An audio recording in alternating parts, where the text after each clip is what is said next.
لە ڕۆژە جیهانیەکەیاندا کە مەندامانی کوردستان لە ڕێگەی چەند چالاکیەکەوە گزارشتیان لە گرفت و ئاستەنگەکانی بەردەم ژیانیان کرد و داوایان کرد لێپرسراوانی حکومەت هەنگاوی گرنگ و پێویست بنێن بۆ باشترکردنی ژیان و گوزەرانی کەمەندامان و پاراستنی مافەکانیان لە ڕێگەی یاساوە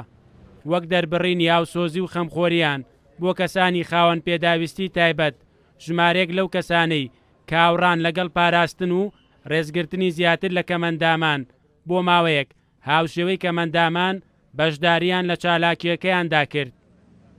سەرباری خستنەگە ڕێوڵەکان بۆ جێبەجێکردنی داخوازیەکانیان بەڵام کەسانی خاوەن پێداویستی تایبەت